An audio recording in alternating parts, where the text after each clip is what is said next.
Hello guys, এই প্রথম আমার লাইভে কোনো একটা ভিডিও করছি। এরকম ভিডিও আগে কখনো করা হয়নি। যারা নতুন জামা কাপড়ের দোকান করতে চায় তাদের জন্য এই ভিডিওটা করছি। আমার দোকানে এসে অনেকে বা ফোন করে বা আমার এলাকার লোক অনেকে জামা কাপড়ের নতুন দোকান করতে চায়, তাদের জন্য এই ভিডিওটা। অনেকে জিজ্ঞাসা করে যে কোন সময় জামা কাপড়ের দোকান করলে ভালো হয়, কোথায় থেকে মাল আনতে হয়, কেমন প্রফিট, কী সমস্যা, এইগুলো অনেকে জিজ্ঞাসা করে। তাদের জন্য ভিডিওটা করছি।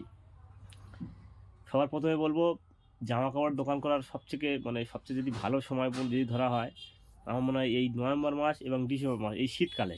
কারণ এই শীতকালে শীতের পোশাক নিয়ে আমরা যেমন দোকানদাররা যেমন ব্যস্ত থাকি, যারা পাইকারি করে তারাও শীতের পোশাক নিয়েই ব্যস্ত থাকে।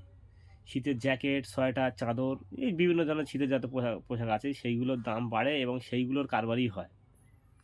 কিন্তু অন্য অন্য যেগুলোর আর বাকি যে 9 মাস আমাদের কারবার করতে হবে, জিন্স প্যান্ট, শার্ট, গ্রাউন, ফারাক, জাইনা, গেঞ্জি, আর বাকি যেগুলো যেগুলো আছে, এইগুলোর দাম কিন্তু শীতকালে তুলনামূলক আগের তুলনায় 20 টাকা, 30 টাকা, 50 টাকা, 100 টাকা দাম পর্যন্ত কমে।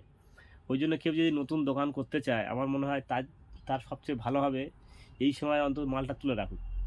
এখন তুলে উদ্ভাবন করে দিতে পারে, বা ঈদের সময় বা পুজোর সময় সেই সময় উদ্ভাবন করতে পারে ভালো, কিন্তু মালটা যেন নভেম্বর মাস এবং ডিসেম্বর মাসে মালটা তুলে রাখে।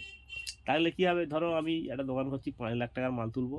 এই সময় তখন তুললে 5 লাখ টাকা যে মালটা লাগতো, এখন অন্তত 4.5 লাখ টাকা লাগে, 50,000 টাকা বেঁচে যাবে। এই 50,000 টাকা যদি বেঁচে যায়, কাস্টমারের মালটা ধরো একটা মাল 200 টাকা কেনা, এখন কিনলে 180 টাকা। এই 180 টাকা কেনা মানে তুমি অন্য দোকানের তুলনায় 20 টাকা কমে দিতে পারবে।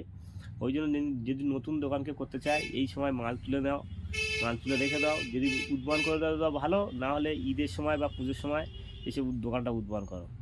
এই সময় মালের দাম কম হয়, করতে পারো।